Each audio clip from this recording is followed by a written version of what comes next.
wong sing duwe ilmu. Ngoten niku sering itu ujug. Iyalah tibake pendapati gagasane ya wis ngono tok. Si apik pendapatku. Kadang nek musyawarah niku iku wis ujug. Mas yang selalu bikin cinta hanyalah satu, yang selalu bikin cinta hanya Alfiton. Kahfi 28. Surat Al-Kahfi ayat 28. Jangan mungkin yang sempat membaca atau melihat Quran silahkan. Di HP kan juga ada. Coba wian Quran ini nggak pernah dibuka. Masya Allah. Atau jangan-jangan nggak ada aplikasi Al-Quran di HP-nya. Wah, itu nemen-nemen wong Islam itu. Teman-teman nih wong Islam. Sembarang kali dilebokno Quran kawan. Jangan-jangan hati dan pikiran juga kita begitu. Ya Allah. Kalau Quran.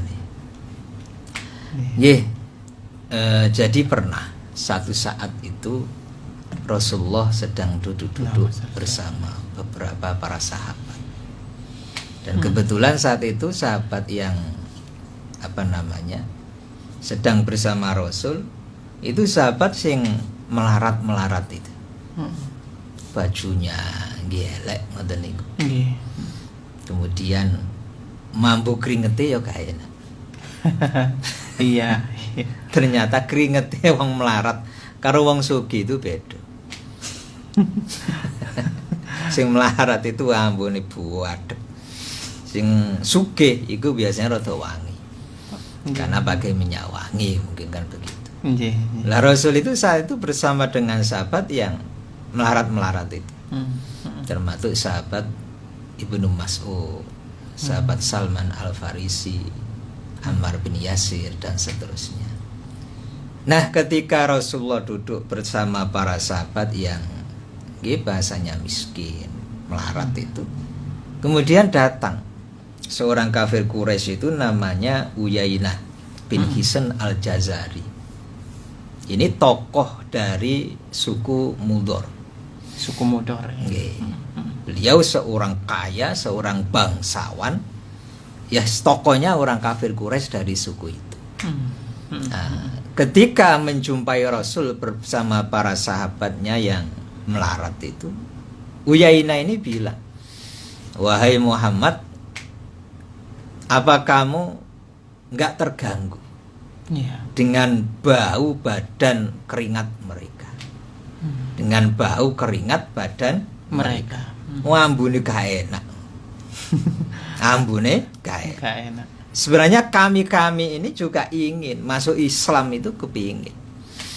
Tapi kalau kamu mau berjanji bahwa kami tidak kamu jadikan satu dengan sahabat-sahabatmu yang miskin itu, kami mau.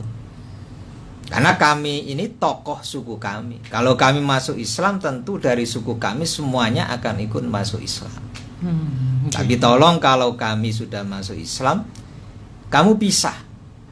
Yang kaya ya disendirikan, ada kelompok sendiri.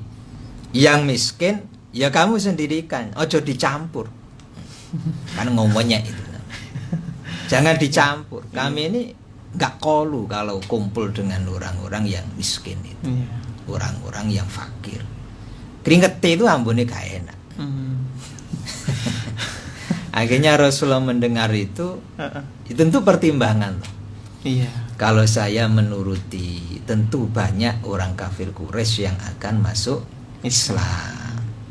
Karena tokohnya masuk Islam, nanti anak buahnya masuk Islam. Kalau saya tidak nuruti, mereka nggak masuk Islam. Tapi berarti saya juga pandangan kurang baik kepada sahabat saya yang melarat itu. Di tengah kegalauan Rasulullah seperti itu, turun ayat surat Al-Kahfi ayat 28 ya. 28. Yang pertama, wasbir nafsaka ma'alladzina yad'una rabbahum bil ghadati wal ashyi yuriduna wajhah wala ta'du ainaka anhum turidu zinatal hayatid dunya. Muhammad, kamu harus sabar. Kamu harus sabar bersama orang-orang yang selalu menyeru Tuhan mereka, baik di pagi hari maupun petang hari. Jangan kebujuk karo omongane Uyainah itu. Gorong tentu ketika kamu memisahkan mereka dengan sahabatmu yang miskin, mereka betul-betul Islam kafah. Masya Allah. Sopo ngerti mbujui begitu. Maka kamu tetap baik menjaga hati para sahabat, jangan sampai pilih kasih, jangan sampai pilih kasih. Ya, ini perintahnya Allah kepada Rasulullah. Wala ta'du ainaka anhum turidu zinatal hayatid dunya. Enggak usah matamu itu tertipu karena hanya ingin melihat kekayaan mereka. Enggak usah. Jadi tetep ae, gak usah direken. Anjane omongane Uyainah wong kafir iku wis ngono iku. Nah, itu Allah pesan kepada Nabi itu begitu. Apa hikmahnya? Satu, bahwa orang ujub itu sangat dibenci oleh Allah. Sangat dibenci. Sangat dibenci. Kayak Uyainah itu kan sifat ujub. Ujub itu menganggap bahwa dirinya itu punya kelebihan dibanding orang lain. Nah, itu penyakitnya wong kafir itu begitu. Tapi ternyata sekarang penyakit ini tidak hanya menjangkiti atine wong kafir, sing iman pun kathah sing ujub. Gitu. Oke. Iya. Masya Allah. Astagfirullah. Ketoke pager omahku iki sik luwih apik timbang pager tangga. Juga wis ujub itu. Itu sudah ujub. Ujub. Pagerku iki wah, besi. Galvalum apik. Pager tangga iku gedek. Rapuh kate rubuh bisa. Ya Allah. Itu ujub bisa. Dan ternyata pikiran-pikiran begitu nang masyarakat nggih akeh. Wayariuni nyawang bojone koncone rada mrongos. Gak sepiro ganteng. Niku atine langsung muni. Itu walah, si ayu bojoku. Tibake kanca iki bojone mrongos. Si apik bojoku. Ngene iku menujub bisa. Masya Allah. Omane ngelokno wong mrongos. Wong mrongos yo ciptaane Gusti Allah. Kan gak ono wong niku kate lahir ndonga ya Allah muga-muga kula gak mrongos. Kan mboten saged. Nggih, mboten. Nyata lahir ya semua macem-macem. Ono sing mripate ombo, ono sing sipit, irunge pesek. Untune gak roto. Sampai dicancang kawat. Kate kawat, nggawe kawat iku biasa gawe demo arek-arek polisi. Iya, Allah. Wis gak usah kula jenengan ini merasa punya kelebihan daripada orang lain. Dan ngapunten, sifat ujub itu seringkali menjangkiti atine wong sing napa nggih? Bahasane terhormat itu. Bahkan termasuk kiai ustadz kadang-kadang. Kiai ustadz juga. Nggih. Termasuk bisa terjangkit gitu. Allah. Oke. Alhamdulillah awa-awaan tiba ngaji ini waris. Ustadz sebelah kapate laris. Lha kan wis ujug.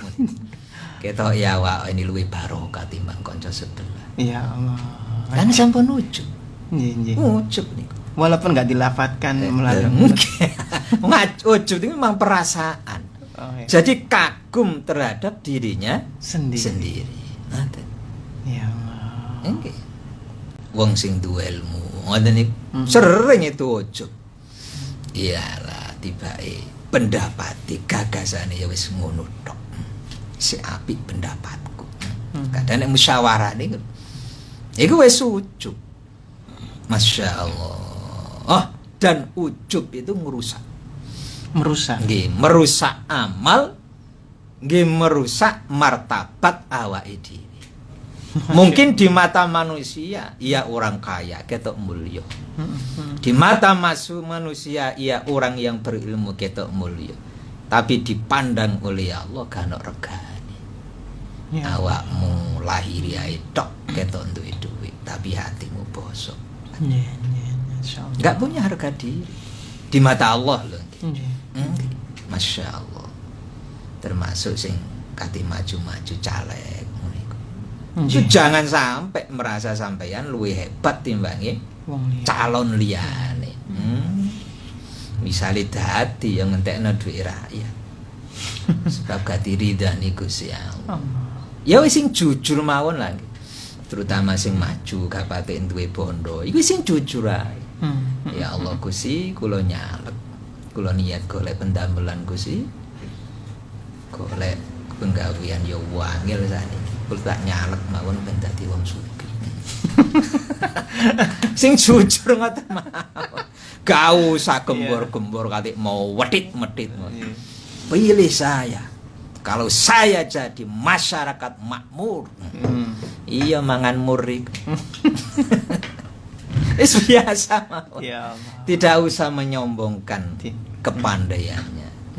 Gak usah menyombongkan ilmunya. Gak usah menyombongkan kekayaannya. Bahkan yang sekarang jadi pejabat, gak usah sombong-sombong. Jadi ketua RT Melau itu ini Masya Allah. RT ya lapo. Akhirnya ono wong gak disenengi angel njaluk tanda tangan. Nggih alasan ono ae. Pundi Pak RT? Waduh, kula enten tugas teng Pemkot. Nggih. Lha opo nang Pemkot. Cuma niatnya menghindari jali tanda tangan itu. Iya. Ya kan melete namanya. Wis biasa mawon. Jadi makanya hati itu betul-betul harus dijaga begitu. Nah, bagaimana supaya kita ini terhindar dari sifat ujub? Dia pinter mensyukuri nikmatnya Allah. Kalau seandainya kebetulan kita sedang Allah titipkan harta yang banyak, sugih bahasanya. Yaitu disyukuri. Itu disyukuri. Jangan sampai kemudian karena kita kaya akhirnya ngeremehno orang lain. Kita yang sekarang sedang dititipi ilmu sama Allah, ya jangan menganggap orang lain itu lebih bodoh daripada kita. Ya Allah. Mboten angel nek Allah njupuk ilmune manungsa niku mboten angel. Nggih. Mboten angel, kok gampang pol. Kegampangan kuwi. Oh nyiptakno manungsa saged, malah ngutik utek. Ya malah gampang. Iya. Masya Allah. Beda montoran, jagang gak tepak terus tiba kene watu tuk. Kagak rotak, ilang pun ilmu. Iya kari hewe. Ya masyaallah. Itu kan gampang. Gak lapo-lapo manggil mangan langsung stroke kan kata. Hilang pun ilmu. Jadi nggak pantas kita ini tadi manungso merasa lebih baik dari orang lain. Dalam hal apapun loh. Dalam hal apapun. Makanya jalannya ya pinter syukur itu. Pinter syukur. Nah kadang-kadang orang itu ngapunten, atine itu gak iso ndelok nikmate Gusti Allah. Itu penyakitnya wong gak iso syukur. Nggih, ya Allah. Nabi Daud mawon nate munajat teng Gusti Allah. Ya Allah, dos pundi kula niki saged syukur teng panjenengan. Wong kula niki saged syukur menawi ketinggal nikmat panjenengan. Lalu Allah mengatakan, wahai Daud, bukankah setiap apa yang ada dalam dirimu itu nikmatku? Masuk kaget. Ya Allah. Lah gitu Mas Isa. Mari turu terus iso melek. Itu kan nikmat. Nggih. Kula jenengan tadi lho, waktu subuh tangi, itu kan nikmat. Ya Allah. Oh, misale turu terus gak iso melek, ya apa? Ketemu suwadui malaikat muka nakir. Iya. Gitu. Nggih. Karena tangi turu iku ndonga, alhamdulillahilladzi ahyana ba'da ma amatana wa ilaihi nusyur. Maha suci Allah yang telah menghidupkan kami setelah Allah menidurkan kami. Itu kudunis kan syukur begitu. Kadang-kadang kita ini wangel kongkon donga tangi turu iku. Biasane golek tisu ngusapi ilere iku.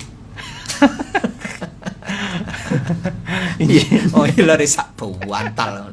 Tutuk pipi-pipi barang iku. Iya, kandung oblas.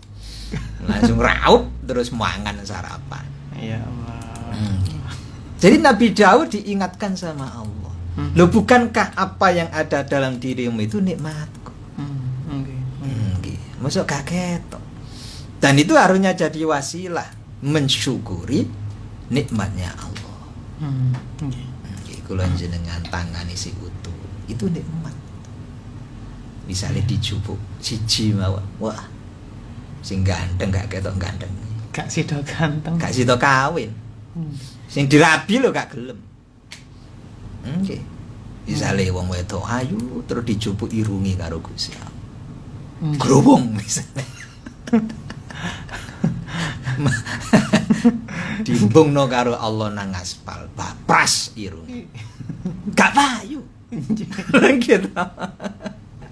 Masya Allah, sing nom-nom untu sik pepok iku syukur harusnya. Sing tuwek-tuwek sing gak diuntu iku wangel.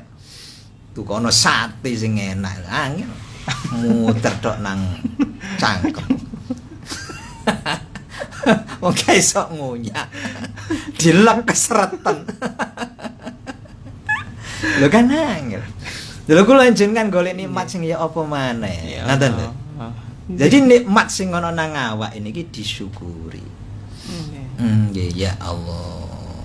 Oh, cangkem kula jenengan se ana idune, kudu syukur. Gitu. Misale idune gawe kering kali Gusti Allah. Gak iso mangan apa-apa.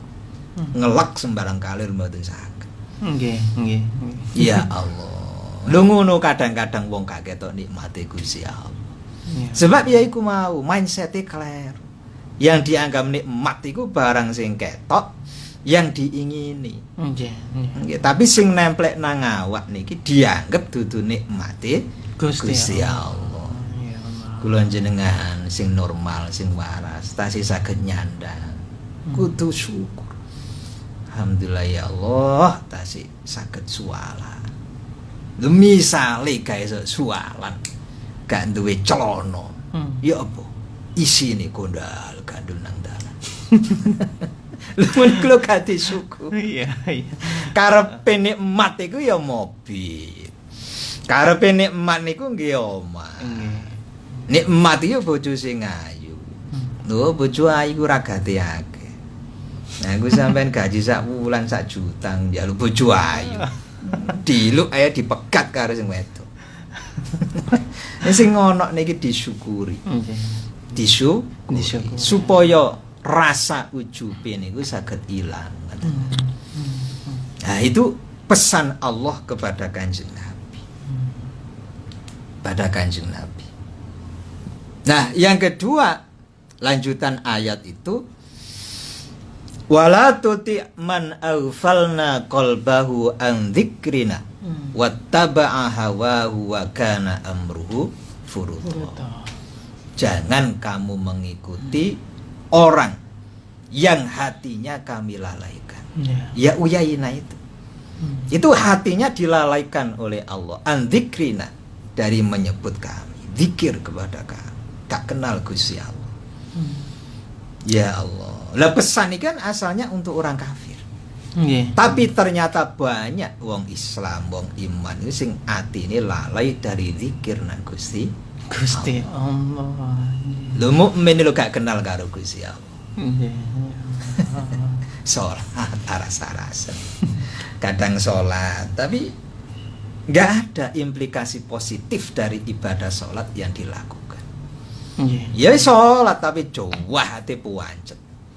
Karo tonggo musuhan. Ya. Nggih. Itu berarti hatinya lalai. Ya Allah.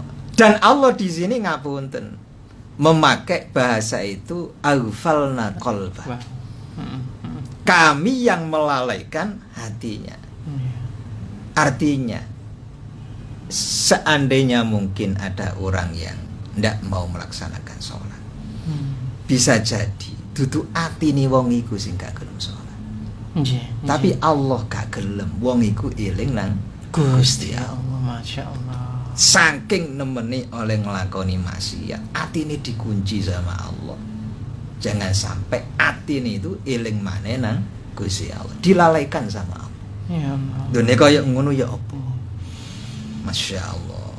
Oh, ketika ada orang yang malas membaca Al-Quran, ya bisa jadi duduk orang itu yang memang malas baca Quran, tapi Al-Quran yang enggan dibaca oleh orang itu. Allah nggak gelem Qur'ane diwaca karo wong itu, makanya hatinya dilalaikan sama Allah. So wis suwi kesuwen gak buka Qur'an itu kesuwen. Iya Allah. Masya Allah. Oh, lho nek kaya ngono ya napa? Berarti Allah kan wis gak sudik maneh nang kula jenengan. Apa gak suni itu? Wis gak gelem lah. Gak kerso. Gak kerso. Ya Allah, kalau sudah begitu kan hati kita ini kekunci. Bahasa timbang ngono ya wis nutup blek. Gak bisa kelebon banyu, gak iso oleh hidayahnya Allah. Angkane dadi wong ojo melete-melete. Wis biasa mawon. Kongkon salat ya salat. Kongkon apik sama orang, ya baik sama orang. Baik sama orang. Kongkon ngaji, nggih ngaji. Wis dadi wong biasa mawon lagi. Nggih, ojo melete-melete. Rumangsa sugih, gak gelem ngaji. Rumangsa pinter, gak gelem belajar macam-macam. Wah, itu apa namanya? Orang yang dibenci sama Allah. Jangan sampai hati kita ini dilalaikan oleh Allah untuk zikir kepadanya. Banyak yang begitu. Akhirnya nggak punya hati. Kan banyak orang itu nggak punya hati. Ya Allah, makanya Imam Ibnul Qayyim Al-Jauziyah itu pernah berpesan tuh. Carilah hatimu di 3 tempat. Satu, di saat engkau mendengarkan ayat-ayat Al-Quran. Jika engkau tidak menemukan hatimu ketika engkau mendengar ayat Al-Quran, maka cari hatimu di saat engkau di majelis zikir atau majelis ilmu. Kadang orang itu mbon zikir di majelis zikir ngaten gitu. Atine iku gak nyaut. Gak nyambung nang Gusti Allah begitu. Wah, kancane oleh zikir tahlil la ilaha illallah, la ilaha illallah. Atine lho belas gak rumangsa apa-apa. Iya. Rumangsa cedhek nang Allah ya enggak. Eling dosane sing biyen ya enggak. Yes biasa. Kan ada hati yang begitu. Dan kita pernah mengalami kondisi itu. Jadi ndelok wong zikir iku hati kita ini enggak tergerak sama sekali untuk apa nggih? Cedhek nang Allah begitu. Ya Allah, itu berarti hati wis semua atose nemen itu. Ngaji ya begitu. Kayak ngaji begini. Harusnya ya kita ini jadi renungan begitu. Ya, tapi ada orang yang ngrungokno ngaji itu belas gak oleh apa-apa itu ono. Ada begitu ya. Ada. Ya Allah, ono kiai ini ngaji. Nang pondok-pondok kadang nang masjid. Dek dolanan dhewe. Nggih. ngobrol dhewe. Lho ngapunten lho nggih. Kula jenengan iki asline kok atine niki urip. Mboten enten wong lakoni elek sangga wong Islam itu kalau. Lho tiap Jumat itu dicamai karo khotib Jumat. Lha nggih to Mas Isa? Nggih. Sak wulan niku ping 4. Nggih to? Minimal 4 kali. Lu misale ilmu yang disampaikan iso mlebu nang ati, coba. Kan gak ono wong Islam nglakoni elek iki. Iya. Nggih, pesane mesti apik. Iku saumpama dawuh khotib itu dibukukan mulai balik dhisik sampai saiki. Dadi pirang buku. Berapa ilmu yang bisa kita tulis dan bisa kita amalkan. Nek gelem gitu. Persoalannya itu ya iku mah. Kita ketika ngaji ilmu itu hati kita nggak ada di sana. Ya Allah. Mbuh nglompro nandi. Malah ono iku sing salat Jumat niate gak golek ilmu, niat turu nang. Barang nggo plek ngoten niku. Ngorok. Lho kok ya ero nek wayah komat melek iku lho kok ya ero. Nggih. Ya Allah. Masyaallah. Lho kan begitu. Nggih. Lho misale kok ana temen direkam, ditulis, dilakoni. Mungkin lho nggih. Mboten enten orang Islam yang bodoh iku kau. Nggih. Kuwat dadi wong alim. Maksudnya ngerti ilmu. Walaupun gak iso ceramah, tapi ngerti ilmu. Ya nek iso ya aja ceramah kabeh. Cawam kabeh. Kan sing rambut santri. Iya. Ya Allah. Jika di masjid zikir majelis ilmu engkau tetap tidak menemukan hatimu, Nggih. maka temukan hatimu di saat engkau menyendiri bermunajat kepada Allah. Masya Allah. Waktu ijen, kontemplasi, merenungi, zikir. Nah, itu insya Allah akan kita dapatkan hati kita. Dan di waktu 3 itu tetap gak ketemu, maka mohon kepada Allah agar Allah memberikan engkau hati yang baru. Sebab sesungguhnya engkau sudah tidak memiliki hati. Ya Allah, yaiku hati ini lalai. Hatinya lalai kepada Allah. Ya. Ya begitulah ya Allah. Makanya kita ini yang kita takutkan begitu. Bukan kita yang malas ibadah, tetapi Allah sing gak gelem diajak komunikasi. Bukan Allah yang bukan kita yang malas membaca Al-Qur'an. Bisa jadi Al-Qur'an sing gak gelem kula jenengan waca. Itu berarti man aghfalna qalbah. Kami lalaikan hatinya. Ya Allah, permintaan dari Allah sendiri itu ya. Allah sendiri yang menghendaki begitu. Sebab saking melitini mah. Ya. Tapi orang yang hatinya selalu tawadu, hatinya yang selalu yang nggak merasa ujub, insya Allah selalu disinari dengan cahaya bimbingan Allah. Masya Allah.